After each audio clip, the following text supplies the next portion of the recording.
Bienvenue pour cette conférence expert organisée par Eloquent sur le thème de l'écoute client en continu, écoute client multicanal. On va essayer de voir comment structurer votre écoute, comment exploiter les données récoltées pour créer de la valeur.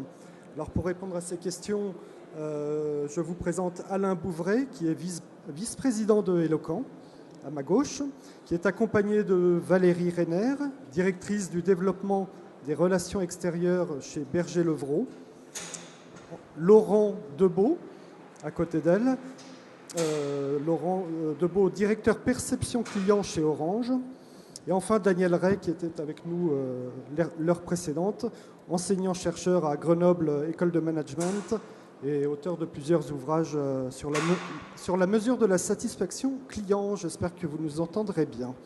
Alain Bouvray, je vous passe la parole. Oui, bonjour.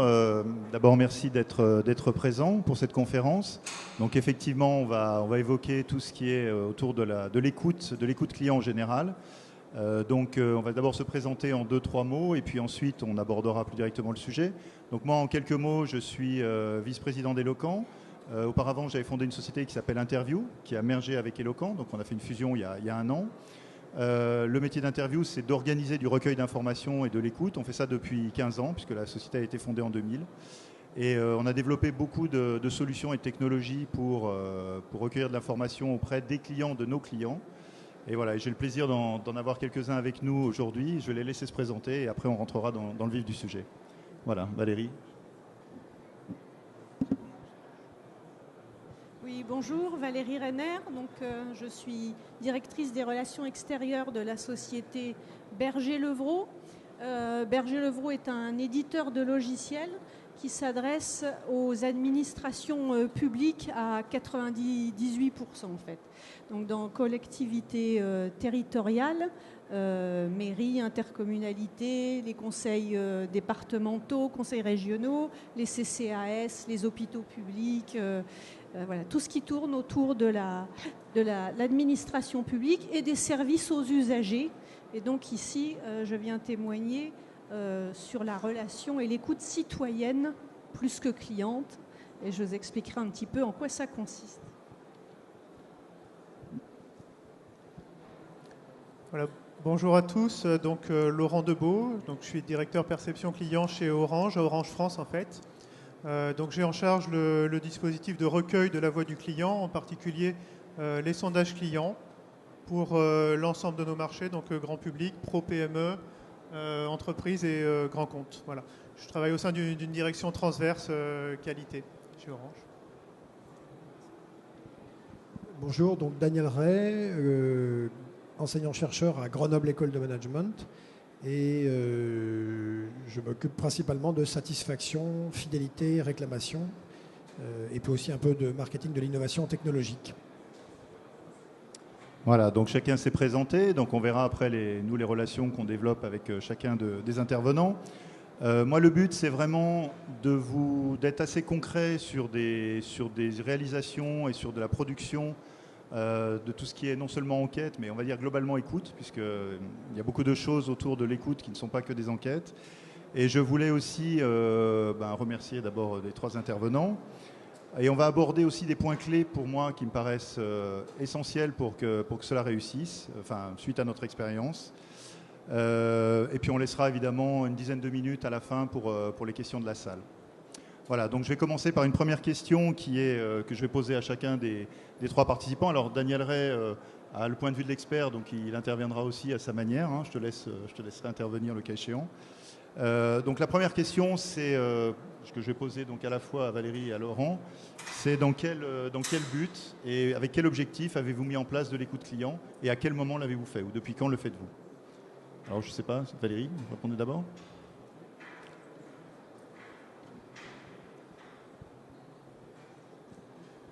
Voilà, alors chez Orange, ça fait très longtemps qu'on utilise la voix du client comme source d'amélioration.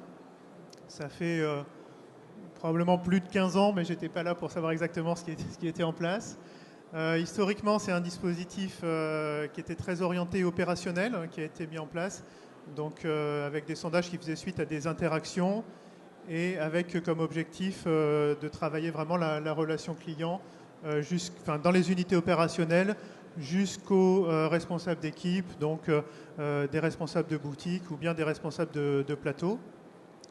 Et en fait, à partir de 2008-2009, on a centralisé ces activités, on les a regroupées donc dans une direction transverse. On a harmonisé les questionnaires et puis on a utilisé de façon très majoritaire le mail pour solliciter les clients. Donc avec un dispositif qu'on a structuré, donc toujours des sondages sur la partie interaction. Ensuite, on a développé des sondages qui portaient plus sur un parcours client complet, depuis un parcours, par exemple, un parcours achat, donc depuis la prise d'information jusqu'aux premiers usages du client et puis sa première facture, qui est un moment de vérité dans le parcours. Et on a développé aussi des sondages plus techniques qui portent sur nos services. Voilà. Alors, je pense que ça, c'est un dispositif de sondage opérationnel donc sur lequel on travaille avec nos différentes entités, avec la volonté de restituer jusqu'au niveau des équipes opérationnelles de façon à ce que la voix du client soit utilisée vraiment jusque dans ces équipes. Et puis, on a également un dispositif de sondage où on réalise aussi des sondages de façon plus ponctuelle sur des sujets particuliers, donc des sujets ad hoc, donc par exemple qui correspondent au lancement d'une offre, etc. Donc ça, c'est des sondages, on les appelle sondages flash, voilà, mais donc ce sont des sondages ponctuels ad hoc. Voilà, juste pour compléter ce que dit Laurent, il faut savoir que ça représente, ça chiffre en millions par mois, le nombre de sollicitations qui sont faites auprès des clients. Pour vous donner quelques idées, aujourd'hui, on est sur des taux d'ouverture, des sondages qui sont de l'ordre. Alors j'ai regardé au mois de mars, on était à 29% de taux d'ouverture sur des sondages clients. Le taux de réponse sur une réponse complète, on est à peu près à 14,5%. Alors quand je vous dis que c'est en millions par mois, donc vous voyez que ça fait beaucoup de volume, ça représente beaucoup de contenu. On a un taux d'abandon relativement faible et un taux de désinscription. Alors le taux d'abandon, c'est entre la première question et la fin du questionnaire, on est à 3% à peu près. Et le taux de désinscription, on est entre 0,1 et 0,2%. Ce qui veut dire que sur des enquêtes de ce type-là, ce qui est important, c'est le ciblage, c'est-à-dire ce que fait très bien Orange. On travaille aussi ensemble là-dessus, mais c'est Orange qui mène le ciblage. Nous, on opère toute la production. Il s'agit d'interroger la bonne personne au bon moment. Et cette notion de parcours, je pense, a beaucoup d'importance dans le succès des sondages.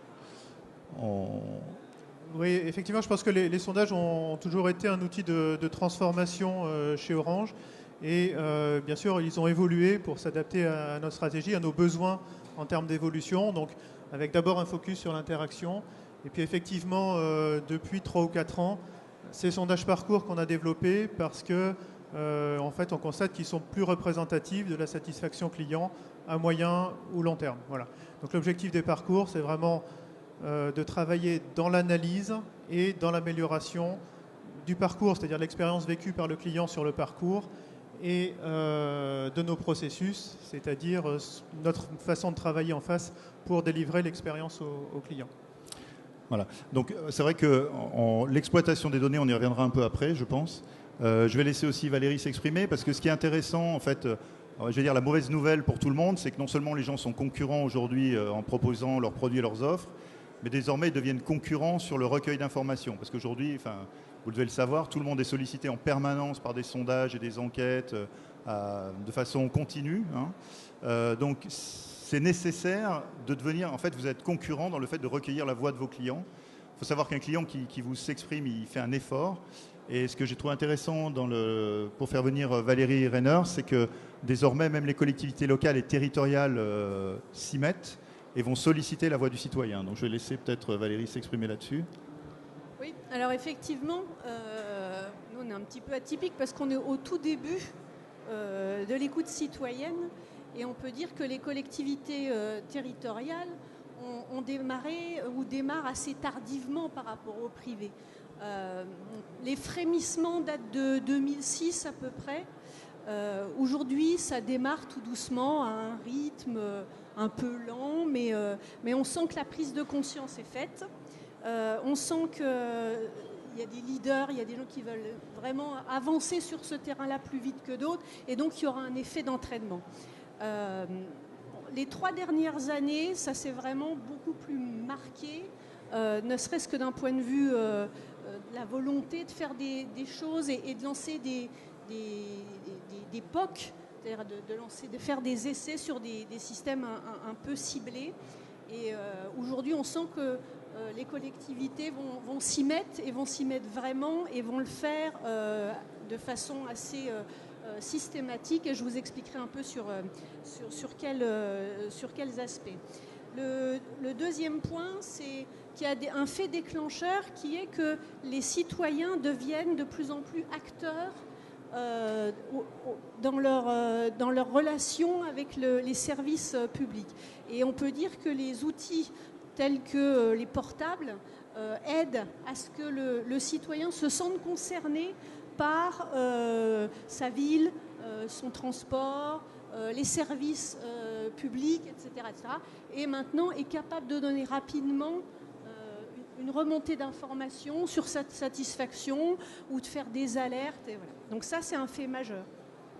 Alors nous, on avait fait des tests il y a quelques années, effectivement, auprès d'une commune sur le mode de transport alternatif. On avait fait une enquête comme ça via des méthodes électroniques et on s'est aperçu qu'effectivement, non seulement les citoyens répondaient volontiers par Internet, mais qu'en plus, on avait posé une question à la fin qui était « Souhaitez-vous être sollicité sur des sujets d'intérêt public ?»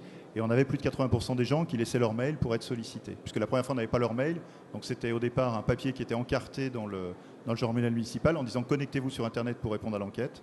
Et donc 80% des gens qui ont répondu, on a eu un très bon taux de réponse, étaient prêts à être sollicités. Donc c'est vrai qu'il y a une attente.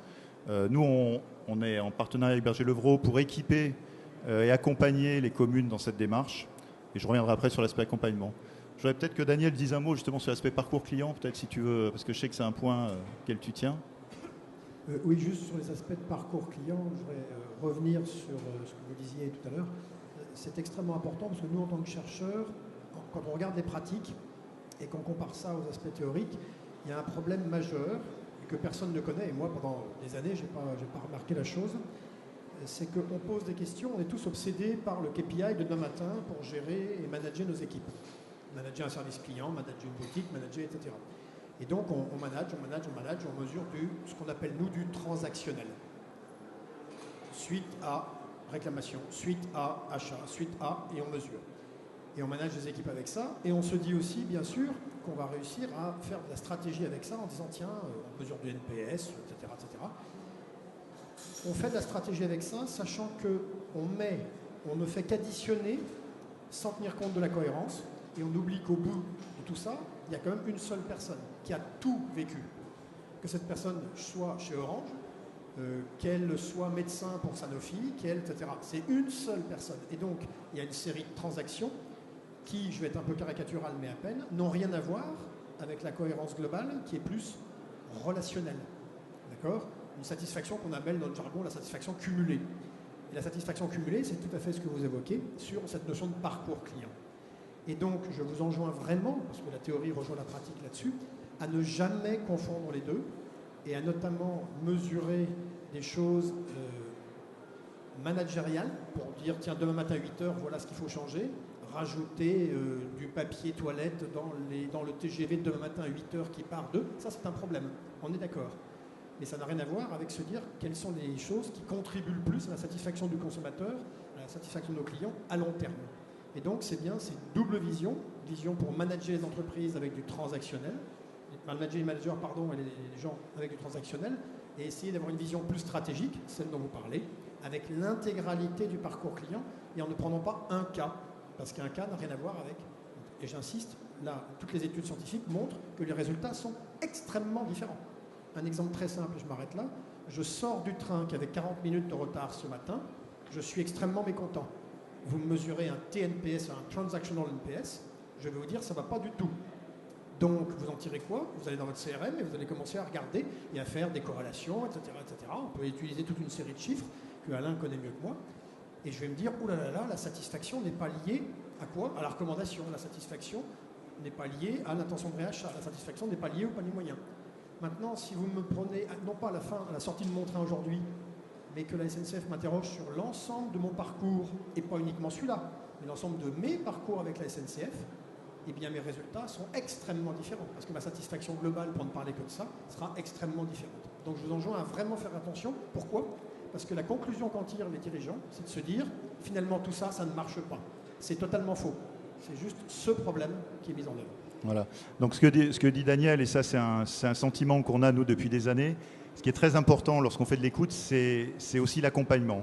Nous, notre métier, alors vous avez vu passer une montagne, c'est une image que j'aime bien utiliser, c'est-à-dire il faut de la technicité, il faut être accompagné, il faut de l'expertise, il faut de l'engagement, il faut de l'endurance. C'est des valeurs que vous retrouvez assez facilement dans ce que nous, on peut proposer à nos clients autour de nos plateformes. Et c'est vrai que ce que vient de dire Daniel, en général, nous on le voit très bien. Au début, moi quand j'ai créé Interview, on livrait une plateforme et on laissait les clients se débrouiller. Et très souvent, ils étaient déçus. Ils étaient déçus, ça ne fonctionnait pas bien. À partir d'un certain moment, et moi j'ai eu la chance de recruter Bénédicte Boucher qui est dans la salle, qui est une ancienne de TNS Sofres, qui avait donc la méthodologie et le savoir-faire.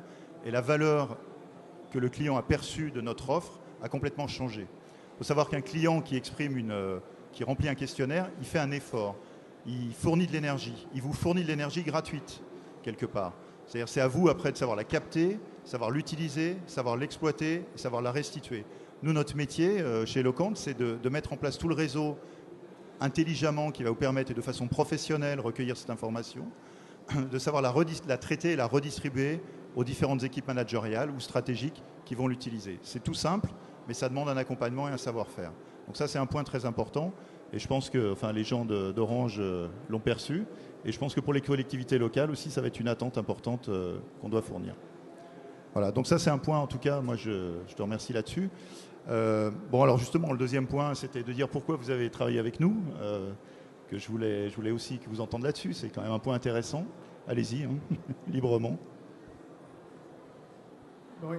Il se trouve qu'on a commencé à travailler avec Interview il y a de nombreuses années. C'est pareil, je n'étais pas non plus sur l'activité, donc je pense qu'Alain sait mieux que moi à quel moment on a commencé à travailler avec Interview.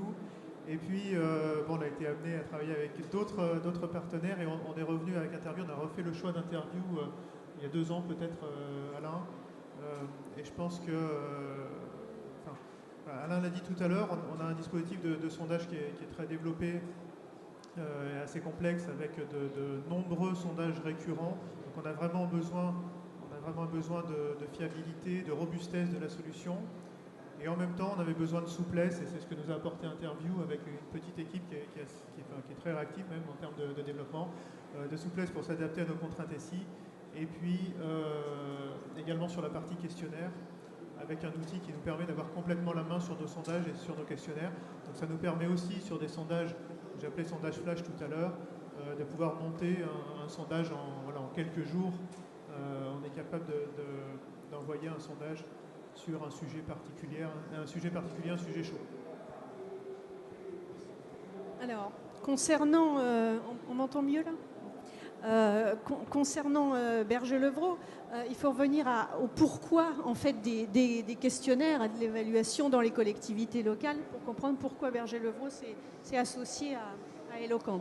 Le premier point, c'est que les collectivités locales sont dans une dynamique d'évaluation de leur politique publique. Et donc, il y a des décideurs qui sont soit des directeurs généraux de services, des DGA, des directeurs métiers, mais aussi des élus. Je ne sais pas s'il y a des élus locaux dans la salle, qui ont absolument besoin d'avoir des outils de pilotage et des outils décisionnels. Alors, pour vous qui venez du privé en grande partie, je suppose, ça paraît évident, ça n'est pas du tout le cas dans les collectivités territoriales. Il faut quand même rappeler que la fonction territoriale, c'est une fonction récente, c'est la plus récente des fonctions. Elle a que 20 ans. Et l'outillage classique, c'est plutôt de l'outil de gestion pur et dur. Donc, l'outil d'aide à la décision est quelque chose d'assez nouveau pour eux. Donc nous, on avait besoin de mettre en place des plateformes simples qui nécessitent évidemment pas beaucoup de formation parce qu'un DGS d'une collectivité, il n'a pas beaucoup de temps pour aller se former. Et il avait besoin d'avoir une plateforme qui soit mutualisée Et c'est ce qu'on arrive à leur faire, à mettre à disposition en leur préparant des bibliothèques de modèles d'enquête sur des sujets qui sont plus ou moins brûlants.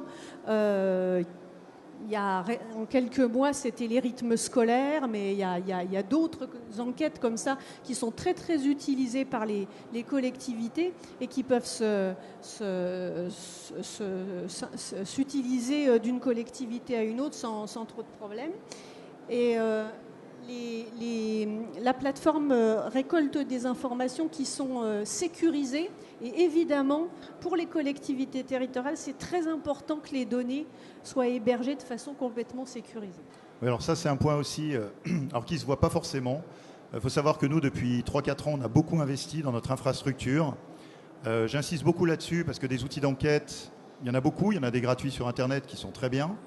Il y a un point qui devient fondamental et qui va être de plus en plus important, c'est la sécurité des données et l'accès aux données. Alors, je dis ça parce que nous, on fournit une plateforme que nos clients utilisent, néanmoins transitent par notre plateforme toutes les adresses mail de leurs clients, les avis de leurs clients, voire les adresses mail évidemment des collaborateurs, etc. etc. Donc c'est fondamentalement toutes les données de l'entreprise qui peuvent transiter sur notre plateforme et qui sont hébergées chez nous, puisque nous on a un logiciel en mode hébergé. Et c'est extrêmement important. C'est tellement important que tous nos grands clients, que ce soit des banques ou très récemment encore Orange, auditent régulièrement notre plateforme. Quand je dis audit, c'est un audit extérieur, un audit technique avec des tests d'intrusion, etc., etc. Et c'est fondamental. Nous, alors quand je dis que c'est un investissement qu'on a fait qui ne se voit pas, il se voit au moment où Orange passe son audit. Et à la fin de l'audit, donc l'auditeur qui est un auditeur extérieur qui est là pour, on va dire, casser le système, dit bah, écoutez, on a fait le point, pour nous c'est OK, vous pouvez y aller. Il faut savoir que chez Orange, c'était un sujet sensible parce qu'il y avait eu des données, on a entendu ça dans la presse, donc je peux le dire. Il y a quelques mois, il y a des données qui sont sorties par on va dire, une mauvaise manip. Et c'est vrai que je pense que Stéphane Richard a particulièrement sensibilisé ses équipes à dire s'il y a demain la moindre donnée client qui fuite, ça va mal se passer. Autant dire que nous, qui sommes au bout de la chaîne en tant que prestataire, Orange répercute directement cette pression sur nous et dit, voilà, je dis Orange, mais il n'y a pas seulement Orange, on a été audité il n'y a pas longtemps par PricewaterhouseCoopers, pour qui on fait aussi des enquêtes. Autant vous dire que c'est des gens qui savent auditer. On est audité aussi par des banques, je ne vais pas les citer spécialement, mais c'est très important. Il faut savoir qu'aujourd'hui, ces données, les gens qui font des enquêtes vous proposent parfois des outils d'enquête, non pas tels. Et leur business model, c'est plutôt d'utiliser les données de connexion pour les revendre à des tiers. Et ça, c'est très important. Nous, on s'interdit ça, évidemment. Et voilà, donc il y a des notions de propriété. Est-ce que la plateforme est auditable? Est-ce que les données sont sécurisées, sont stockées en Europe ou en France? Est-ce que c'est soumis au droit européen? C'est des choses très, très basiques. Mais lorsque vous faites une enquête et lorsque vous lancez une enquête auprès de vos clients, vous devez vous poser ces questions. Voilà. Je peux peut-être parler de l'anonymisation, peut-être, qui est vraiment liée aussi dans les collectivités donc, qui se lancent dans ce type d'évaluation. Elles ont envie de se benchmarker. C'est-à-dire de se comparer aux autres par strate démographique ou peu importe. Et dans ce cas-là, évidemment, elles ne veulent pas que les choses se sachent. Et donc, il faut absolument que les données sur lesquelles elles travaillent leur permettent de croiser certains critères, mais de rester tout à fait anonymes. Ça aussi, c'est un phénomène assez nouveau. Jusqu'à présent, les benchmarks se faisaient dans des cercles restreints de DGS de la même région ou d'élus ayant des accointances politiques et partager les informations. Là, on est dans une dimension différente parce qu'on commence à être sur des choses beaucoup plus objectives et ils peuvent du coup se comparer entre eux sur, comment vous disiez tout à l'heure, sur des choses tout à fait comparables. Voilà, donc ce point de la sécurisation des données est très important. Alors avec Daniel, on a collaboré aussi sur un sujet où il y a aussi une sensibilité sécurité. Tu peux peut-être en dire un mot sur ce que tu as mis en place? Oui, alors là je change de casquette parce que je suis aussi client d'interview. Souvent on est sollicité, moi j'ai été sollicité en tant que scientifique, chercheur, pour travailler avec des entreprises qui nous disaient on ne sait pas très bien mesurer la culture client, la culture réclamation. Alors, nos normes, nos process en relation client, là on est béton. Et quand je dis béton, c'est une litote. En revanche, les KPI sur la culture client, sur la culture réclamation, là c'est très très mou, il n'y a pas grand chose. Et pourtant on sent bien que c'est important. Donc on a mis en place, ça fait 3 ans que je travaille là-dessus maintenant, on a mis au point un outil qui s'appelle le Customer Orientation Score. Pour ceux que ça intéresse, je ne suis pas là pour le vendre, hein, mais ceux que ça intéresse peuvent aller sur le site Customer Orientation Score. Et on a cherché bien sûr à mettre au point un outil qui ait des caractéristiques scientifiques de fiabilité et de validité. Autant vous dire qu'on cherchait à taper assez loin, qu'on ne voulait pas prendre le moindre risque. Et donc je voudrais insister sur deux choses. C'est pour ça qu'on a travaillé avec Interview. La première chose, c'est la sécurisation des données. Pourquoi ? Parce qu'on interroge des gens qui sont des collaborateurs d'entreprise. Et donc l'anonymisation, bien sûr, est fondamentale. Et donc le fait qu'il n'y ait pas le moindre doute, on travaille par exemple avec Orange, le fait qu'Orange n'ait pas le moindre doute sur nous, parce qu'on est petit, et donc puisse nous dire on accepte de travailler avec vous, où sont nos données. C'est la première chose. Et puis la deuxième chose, c'est un problème technique. On mesure, Alain peut l'expliquer très bien aussi, on mesure des temps de réponse, on utilise des neurosciences, et on mesure des temps de réponse en millisecondes. Alors on n'est pas à la milliseconde près, mais en revanche, on est à quelques millisecondes près. Et c'est ça qui donne les résultats. Et donc il fallait qu'on trouve des solutions qui soient externes, c'est-à-dire via le web, et non pas en un terrain d'expérimentation dans un laboratoire habituel. Il y a plein de logiciels qui existent aujourd'hui, scientifiques, qui travaillent en laboratoire. Le problème, c'est quand je vais vous interroger dans votre bureau chez Orange, si on interroge Laurence, dans son bureau, comment il fait pour répondre, et qu'on puisse mesurer ça à travers le web à la milliseconde près. Et ça, donc, c'est vrai que c'est une des choses qu'on a pu trouver, et c'est pour ça qu'on a travaillé ensemble là-dessus. Oui, voilà. Daniel est venu nous voir avec ce challenge de dire il faut mesurer à millisecondes le comportement implicite d'un répondant. Et effectivement, sachant que le web, il varie en temps de réponse, il varie, etc. Donc moi, je me suis adressé à la R&D chez nous et j'ai dit, bah voilà, on a une sollicitation, est-ce qu'on peut faire ça ? On a pu le faire et donc ça, c'est un sujet très intéressant puisque nous aussi, on a une volonté vraiment de collaborer, on va dire, dans le sens de la recherche et de l'innovation. Il faut savoir que donc Eloquent et avec Interview, on a vraiment la volonté justement d'apporter des solutions assez novatrices sur le marché. On a lancé il y a peu de temps des enquêtes pure SMS. Donc je peux vous donner quelques éléments aussi d'information sur le sujet, parce que moi, très honnêtement, au début, j'y croyais pas vraiment, parce que je trouvais pas ça très, très pratique, je trouvais ça même assez intrusif. Mais il s'avère qu'après utilisation par nos clients, je dois reconnaître humblement, c'est que le SMS n'est pas perçu comme intrusif, comme moyen d'enquête, à partir du moment où il est directement relié à quelque chose que je viens de faire. C'est-à-dire si je viens de sortir d'une boutique ou si je viens qu'on me sollicite par SMS, est acceptable, et on a des taux de réponse qui sont supérieurs à ce qu'on obtient par mail. Hein, je les ai notés parce que je les ai demandé là juste avant de venir. On a aujourd'hui des taux de réponse de l'ordre de 26% à la première question, sachant que c'est un chat SMS, hein, c'est un ping-pong SMS en fait qui est fait. Première question, on est à 26%. À la dernière question, on s'interdit de poser plus de 3 questions, et sachant que la quatrième question est un verbatim. Donc à la quatrième question, on a un taux qui est à 21%, donc on a perdu que 5% entre la première et la dernière question. Et en termes de verbatim, les 2/3 des gens qui ont répondu aux 3 premières questions laissent un verbatim. Ça veut dire qu'on a une vraie richesse. L'autre point qui est essentiel, c'est qu'on a toutes les réponses quasiment dans l'heure qui suit la sollicitation. Donc en termes de méthodologie, bon voilà, c'est une innovation technologique, elle est assez intéressante. Techniquement, elle est assez complexe parce qu'il faut assurer cette communication. Et là, je dois dire que c'est grâce au fait qu'on ait pu, avec Eloquent, proposer, Eloquent étant un spécialiste aussi de la téléphonie, mélanger la téléphonie et le système d'enquête ont permis de faire cette innovation. On a d'autres innovations en tête. On en a une qu'on propose sur le salon, je vous encourage à venir voir. Pour les gens parmi vous qui gèrent un centre de contact, c'est la possibilité d'intégrer directement dans le logiciel de centre de contact, c'est-à-dire dans la vision superviseur, des dashboards, des tableaux de bord issus de la satisfaction client. C'est-à-dire qu'automatiquement, le centre de contact va pousser des enquêtes à chaud ou à tiède vers des clients, sachant avec qui il y a eu une interaction.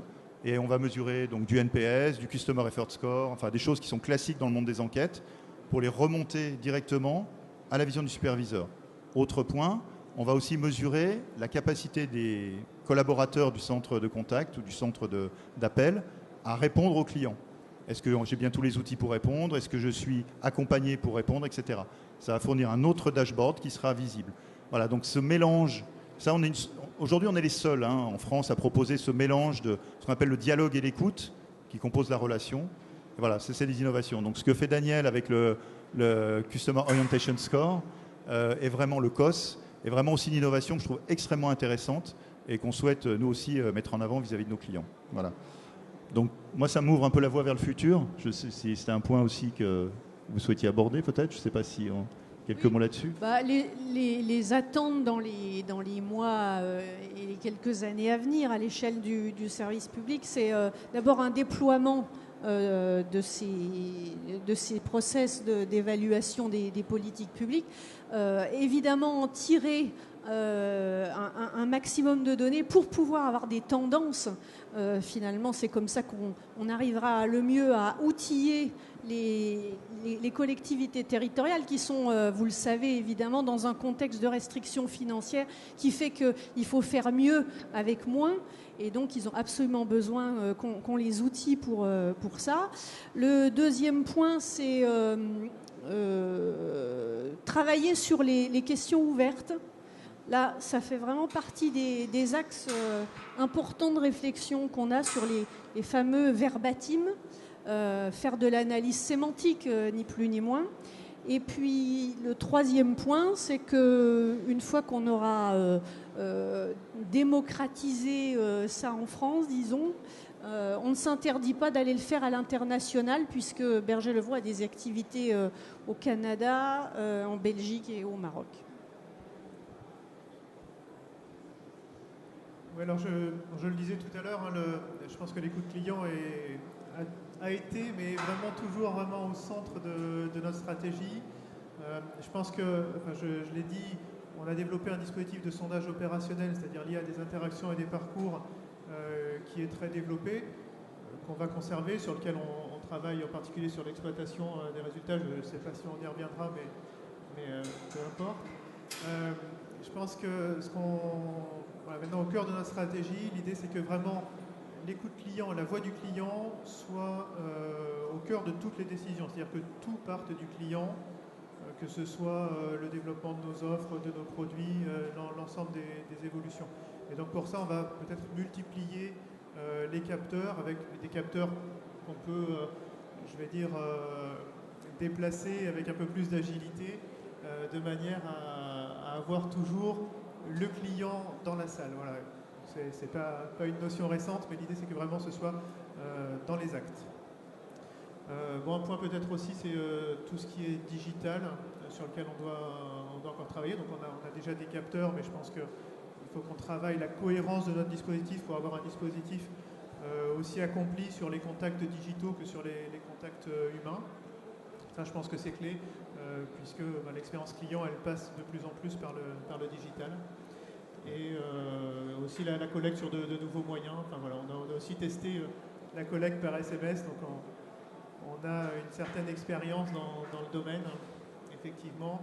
Et on a également constaté que les taux de réponse des clients pouvaient être bons sur ces canaux. Peut-être je vais rajouter une précision, même si Alain l'a dit. Aujourd'hui, ce qu'on constate, c'est que quand on a une relation établie, qu'on est dans une interaction avec le client, il accepte effectivement de recevoir. Enfin, pour lui, c'est la suite logique finalement de cette interaction, et il va répondre à l'enquête et ce ne sera pas perçu comme intrusif. Par contre, donc, sachant que c'est un moyen de contact qui est extrêmement instantané, ce n'est pas forcément un bon moyen de contact pour des enquêtes à froid sur la satisfaction par rapport à une offre ou un service. Et là, dans ce cas-là, on constate un taux de réponse qui est plutôt inférieur au mail. Voilà, alors sur ces éléments-là, donc d'innovation et de moyens de recueil, nous, depuis un moment, donc on suit la façon dont les gens répondent. Ça fait partie des choses qu'on regarde et ça nous permet aussi de diriger nos innovations. On a observé depuis un certain temps le fait que les gens répondent de plus en plus avec des terminaux très divers. Donc même pour une enquête, donc là c'est pareil, au mois de mars, j'ai pris les résultats sur une enquête faite par Orange, mais qui est une enquête ADSL, donc sur des gens qui sont interrogés chez eux en tant qu'abonnés ADSL, donc pas spécialement une enquête mobile. Je parlerai après d'une enquête mobile. Hein. Et donc on a aujourd'hui, pour vous donner une idée, un taux de réponse sur des terminaux mobiles. Alors je ne vais pas vous donner le détail, Android, etc. Enfin, il est disponible, vous pouvez venir voir si vous voulez. Mais on est à peu près à 13,5%. Là, c'était sur le mois de mars. Sur une enquête qui était dirigée à peu près à 50 000 personnes, on a à peu près donc 13,5% des gens, bien que sollicités par mail, ont répondu avec un terminal mobile. Ça, c'est un point important. Ça veut dire qu'on a quand même 85% des gens qui ont répondu, qui l'ont fait à travers un terminal de type PC. Mais 13,5%, c'est très important et surtout, ça évolue de façon continue vers le haut. Pour une autre enquête qu'on a fait pour un autre client qu'Orange, qui est destinée là plus spécifiquement à des gens qui sont abonnés mobiles, on est plutôt à 35, au-dessus de 35%. Ça veut dire quoi, nous, en termes d'innovation? Ça veut dire que nos questionnaires, et lorsqu'on les produit, ils doivent être complètement ce qu'on appelle responsive design, c'est-à-dire qu'on crée le questionnaire, je ne sais pas avec quoi les gens vont répondre, mais ils peuvent répondre avec un terminal mobile qui peut être de l'ancien BlackBerry jusqu'au tout dernier iPhone 6, et il faut que ça marche, il faut que ce soit professionnel, il faut que l'image que je véhicule à travers mon enquête soit bonne. Et ce que je disais tout à l'heure, vous êtes en concurrence avec d'autres enquêtes, il faut aussi penser ça. Il faut que votre enquête, elle véhicule la qualité de votre entreprise. Donc voilà, nous on s'attache à ça. Par exemple, les dernières innovations, c'est que si j'ai un questionnaire avec un tableau de questions, si la personne essaye d'y répondre avec un terminal mobile, automatiquement, notre produit va redécomposer le tableau de questions en questions successives. Alors ça va peut-être allonger le questionnaire en vision, mais au moins, il n'y aura pas une partie qui sera à l'extérieur, je serai obligé de réduire ou d'agrandir. Je suis vraiment dans une logique d'interaction agréable. Voilà, donc toutes ces innovations sont poussées et, on va dire, réclamées même par nos clients. Les QR codes, on a commencé à faire des enquêtes par QR code il y a au moins 5 ans. Bon, c'est des choses qui sont pas fondamentales en soi, mais qui apportent du complément. Sur l'innovation, vous évoquez le digital. Il faut savoir que nous, c'est aussi pour ça qu'on a décidé de créer cette proposition de valeur éloquente en mélangeant du centre de contact et de l'enquête. C'est qu'effectivement, l'enquête est un canal comme d'autres. Le digital, c'est le chat, c'est le mail, c'est aussi les enquêtes. Et donc, cette approche globale qu'on peut proposer aujourd'hui, si vous êtes responsable d'un service client, vous avez à la mener de toute façon. Et vous allez avoir à la mener de toute façon. Nous, on a une proposition qui doit s'appuyer là-dessus. Alors, c'est vrai que ce qui est important aussi pour nous, c'est d'avoir un regard extérieur. C'est pour ça qu'on travaille aussi avec Daniel, qui peut apporter un regard extérieur et une vision assez long terme, de façon à ce que nos clients, on les accompagne sur la durée. C'est pour moi très, très important. J'y tiens énormément. Et de fait, c'est vrai qu'Orange, on a commencé à travailler avec Orange, enfin, je dirais, c'était France Télécom à l'époque, c'était au siècle dernier. Et depuis, on a développé des usages multiples avec l'entreprise. Et voilà, ça, j'en suis très, très fier et c'est important pour nous. Mais cette notion on va dire, d'accompagnement, de professionnalisme est vraiment très important pour que votre recueil d'informations ait du sens. Le dernier point, justement, pour moi, qui est important, c'est l'exploitation des données. Donc là, c'est pareil. La capacité de fournir des restitutions non seulement à la direction, mais aux opérationnels, avec la notion de ce qu'on appelle des alertes. C'est-à-dire que si la personne a coché ça et ça et ça, non seulement il faut que ça remplisse un dashboard, mais il faut tout de suite que ça prévienne quelqu'un pour une action. Ça, c'est très important d'être capable de faire ça. Voilà, donc là, je ne sais pas, il y a des exemples, je crois, on en a parlé, qui sont opérationnels. Alors, vous m'avez parlé d'un sujet... Oui, par exemple, nous, on l'utilise pour les détériorations du domaine public, hein. On appelle ça le nid pool, c'est-à-dire que l'usager, le citoyen, l'habitant de la collectivité peut signaler, alerter qu'il y a une détérioration du domaine public. Et ça c'est de l'alerte chaude, comme ils disent dans les services techniques, c'est envoyé directement aux services techniques. Et on a été plus loin dans le retour de l'information, c'est-à-dire que le service technique a un logiciel qui lui permet d'avoir de la part de l'agent qui a fait la réparation, par exemple du nid pool ou autre dégradation, une remontée automatique à la personne qui l'a signalé. Oui, je crois que vous l'utilisez aussi dans le monde professionnel, hein, les enquêtes B2B, c'est ça? Oui, tout à fait. Je pense que c'est un point très important. Alors là, pour le coup, on n'utilise pas les solutions d'interview, enfin, vraiment marginalement sur le domaine entreprise. Par contre, donc, on a un dispositif pour avoir une exploitation qui n'est pas uniquement quantitative des enquêtes. Ça, je pense que c'est un point qui est vraiment très important pour avoir un équilibre entre l'exploitation qualitative et puis la partie résultats chiffrés. Sachant que les résultats chiffrés doivent servir l'objectif qui est l'amélioration de l'expérience client et pas le contraire. Voilà, donc moi c'est vrai que sur l'exploitation des données, encore une fois, ce que je disais tout à l'heure, le client, il faut savoir qu'il fait un effort. Et un client insatisfait, moi ce que je dis, un client insatisfait, il faut le voir comme une chance, parce que ça veut dire qu'il fait un effort, il vous prévient de quelque chose. Il vous dit je ne suis pas content, et je vous dis pourquoi je ne suis pas content. Donc dans la notion effectivement d'analyse de verbatim, d'analyse sémantique, c'est aussi des choses qu'on veut proposer de plus en plus à nos clients, de pouvoir faire de l'analyse sémantique, parce que je vais détecter des signaux faibles qui vont permettre de prendre des actions. Ça, c'est très important. Et un client qui est insatisfait, si vous êtes capable de lui répondre, non seulement il aura un sentiment d'utilité, il dira au moins ça a servi à quelque chose, mais en plus, il peut même devenir votre promoteur, parce qu'il dira aux autres, voilà, moi j'ai râlé, non seulement j'ai signalé un nid de poule dans la rue devant chez moi, non seulement la voirie m'a rappelé tout de suite, mais ils ont fait quelque chose. Voilà. Donc ça, c'est bien. Et je continuerai à le faire. Et je vais le dire autour de moi. Donc cette notion d'exploitation des données, encore une fois, c'est cette notion d'énergie. Un client insatisfait vous fournit peut-être même encore plus d'énergie qu'un client satisfait. Il peut vous faire réfléchir sur votre R&D, il peut vous faire réfléchir... voilà, donc, comme l'a dit tout à l'heure Laurent, remettre le client dans la salle, ça peut être aussi dans la salle côté R&D.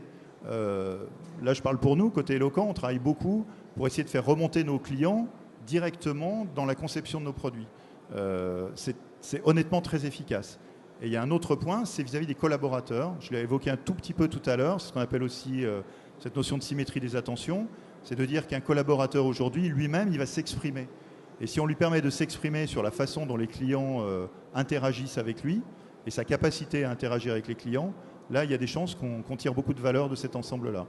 Donc c'est pour ça que cette notion que nous on propose, c'est pas seulement de faire de l'enquête client pour avoir des indicateurs qui vont me servir à fouetter mes équipes. Ça, c'est vraiment, on va dire, le siècle dernier. C'est plutôt cette notion de dire, le client, il est là pour me dire des choses, pour me donner de la valeur. Il faut que je lui donne des canaux pour le faire, parce que s'il y en a d'autres, il y en a d'autres qui le feront à ma place. Donc pensez-y. Et il faut que je le fasse de façon professionnelle. Voilà. Donc tout ça, c'est très logique, c'est très cohérent. Et c'est vrai que nous, la volonté de dire, on fait une proposition de valeur dans laquelle on mixe cette notion de centre de contact, centre d'appel, avec de l'écoute client, de l'écoute collaborateur, du savoir-faire, j'insiste là-dessus, du savoir-faire et de la méthodologie pour faire des enquêtes, pas seulement pour pousser un questionnaire, c'est super important en ajoutant cette notion d'exploitation des données. Voilà, bon, enfin voilà en gros les messages qu'on voulait faire passer. Je voulais peut-être, je crois que j'ai dit, oui. Voilà, s'il y a maintenant, c'est pile poil, c'est les questions. Donc les questions, s'il y a des questions dans la salle par rapport à ce qu'on vous a dit ou par rapport à des idées que vous aviez vous concernant, n'hésitez pas. Est-ce que vous avez une question à nous poser sur un sujet? Oui.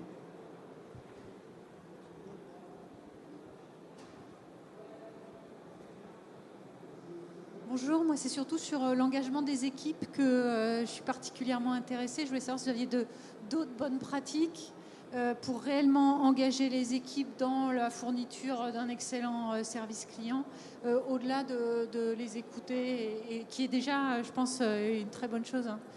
Mais je sais pas, des choses qui ont marché chez vous, Alors, dans vos organisations, pour vraiment mobiliser en interne toutes les forces. Laurent? Moi, je peux répondre sur la partie écoute client. Je pense que c'est qu'un aspect, évidemment. La partie management et écoute des salariés, culture d'entreprise va être clé. Je pense que sur la partie écoute client, il y a vraiment un équilibre à trouver entre une exploitation qualitative des données et une exploitation quantitative. Et je disais tout à l'heure, si on introduit des indicateurs, on parlait de NPS, etc., si on va restituer des indicateurs de ce type-là au niveau de l'équipe, il faut vraiment faire attention à ce que les indicateurs et les mesures ne viennent pas remplacer l'objectif qui est derrière. Et pour ça, donc c'est plus dans l'exploitation qualitative des données qu'on va trouver de la matière. Donc typiquement, je pense que quand un responsable de boutique, c'est important qu'un responsable de boutique puisse avoir de la visibilité sur ce que pensent les clients qui sont passés dans sa boutique, mais ce n'est pas simplement un chiffre, c'est vraiment ce qu'a dit le client qui peut être utilisé. Très souvent les verbatim positifs, hein, bien sûr, qui sont utilisés par les responsables de boutique dans les briefs, ce qu'on appelle les briefs le matin pour motiver les équipes, parce que franchement ça fait plaisir hein, quand un client est passé dans une boutique et puis qui dit qu'il est très satisfait, qu'il a été très bien reçu. Souvent il cite même le prénom des vendeurs, hein, par exemple. Ça, je pense que ça peut vraiment booster les équipes. Et ensuite, on a aussi une objectivation plus quantitative, donc qui peut inclure de la rémunération, mais il ne faut surtout pas que cette objectivation vienne remplacer l'objectif premier, qui est bien l'amélioration de l'expérience du client. Nous, on a des expériences là-dessus avec d'autres clients aussi. On a un client qui est Euromaster, par exemple, et qui on travaille beaucoup. Et un des points qui a très très bien fonctionné auprès des équipes pour les impliquer, c'est le fait que justement, exactement ce qu'a dit Laurent, c'est-à-dire les verbatims positifs, et pas seulement les négatifs, étaient poussés auprès du responsable du centre de montage. C'est-à-dire que le centre de montage, tous les matins, il a les verbatims positifs au-delà d'une certaine note et négatifs. Et il peut dire à son équipe, bah, tiens, tu vois, Paul, la voiture t'a offert un café à Madame Durand, elle a apprécié, elle a mis un petit mot, etc. Et de même, au niveau du responsable régional, ça lui permet, on a d'autres institutions qui vont lui permettre, lui, très logiquement, de pouvoir partager des bonnes pratiques auprès des différentes équipes. Il faut savoir que fondamentalement, enfin, je veux dire, l'humain est un être social, il a toujours envie d'aider son prochain, quoi, globalement, on va dire en majorité, en très grande majorité. C'est ça qu'il faut favoriser. Je veux dire, un client, il a un besoin, il a une demande. Si la personne que je mets en face a une certaine autonomie et en confiance pour pouvoir prendre une initiative et répondre, elle le fera. Voilà. Donc il faut lui donner l'occasion de le faire, il faut mesurer qu'elle est capable de le faire, donc ça c'est nos outils, et ensuite il faut vérifier que le client l'a bien perçu, etc. Donc c'est vraiment un cercle vertueux à mettre en place, c'est pas très compliqué, c'est souvent du bon sens. Le point, et Laurent l'a évoqué, ça ne passe pas par des gros indicateurs où j'indique des choses, c'est par des choses très pratiques et au niveau des équipes. Voilà. Ça, c'est fondamental pour impliquer les gens. Si tu veux, enfin, je sais pas, là-dessus. Moi, je vais juste prolonger en prenant un peu de recul par rapport à ce qui a été dit sur l'engagement des équipes. Non seulement c'est le sujet que montrent toutes les études aux États-Unis. Pourquoi? Parce qu'aujourd'hui, on est tous obsédés par nos normes, nos process, nos KPI. Alors, je suis désolé, ce n'est pas très politiquement correct ce que je suis en train de vous dire, notamment dans ce salon, mais la réalité, c'est celle-là, et vous le savez mieux que moi. Donc là, on est très fort pour nos feuilles Excel, on est très fort. En revanche, dès qu'il s'agit d'engager les équipes, on n'engage pas une équipe en lui disant « tu fais ça et tu fermes ta gueule ». Excusez-moi, mais c'est comme ça que ça se passe. Et vous le savez mieux que moi là aussi. Et donc, cette notion d'engagement d'équipe passe d'abord par ce que tout le monde croit être une tarte à la crème, qui est donner du sens. Laurent, tu as insisté à l'instant là-dessus. Les gens que vous avez en face de vous dans vos équipes, ce ne sont pas des robots. Pas encore. Ce sont des gens comme vous et moi. Et quand ils ont une attitude négative, parce qu'on vous leur demandait de dire blanc et qu'eux, ils pensent noir, un basique, une norme de la grande distribution, c'est dire bonjour. Ben, vous m'excusez, mais il y a de très nombreuses études. Il suffit de faire un certain nombre d'études de perception client, et surtout pas de client mystère là-dessus, pour s'apercevoir que tout le monde dit bonjour. La différence, c'est entre le bonjour et le bonjour. Voilà. Ça peut paraître stupide. La seule chose, c'est que maintenant, on a les preuves scientifiques. Moi, j'ai les résultats de nos outils. On le présente bientôt. Je peux vous dire qu'il y a des bombes. Parce que, réellement, la mesure qu'on fait, c'est celle-là. C'est qu'il y a de moins en moins de sens. Il y a de plus en plus de normes, de plus en plus de process, de plus en plus de millefeuilles de process incompréhensibles, où mon intérêt à moi au service client va finalement contre l'intérêt du client. Et donc à partir de là, évidemment, qu'est-ce que je fais? Je prends mon intérêt à moi. On m'a demandé de dire bonjour, je vais dire bonjour. Bonjour. On arrive, vous avez chez Simply Market, par exemple, cette notion de sac à 4 centimes. Je ne vais pas y revenir, mais voilà. Ou on ne vous donne pas le sac. Non. Et du coup, il y en a que qui, parce qu'évidemment, moi, en bon mec normal, j'ai acheté de la farine, des œufs, etc. Puis j'arrive pas à tout prendre, j'ai pas de sac. Mais la brave dame en face, comme tu le dis, elle n'a pas le droit de donner le sac. Parce que si elle donne le sac, elle se tire une balle dans le pied. Bienvenue chez Kafka. Nous y sommes. Et donc, engager les équipes, c'est commencer par leur donner du sens. Il y a une des grandes dimensions sur lesquelles nous sommes nuls en France, mais nuls, outil à l'appui, j'insiste, c'est pas mon opinion personnelle, c'est ça, c'est donner du sens. Parce qu'on est obsédé de process, de KPI, où tout va bien, et on se retranche derrière. Et l'engagement des équipes ne passe jamais par des process et des KPI.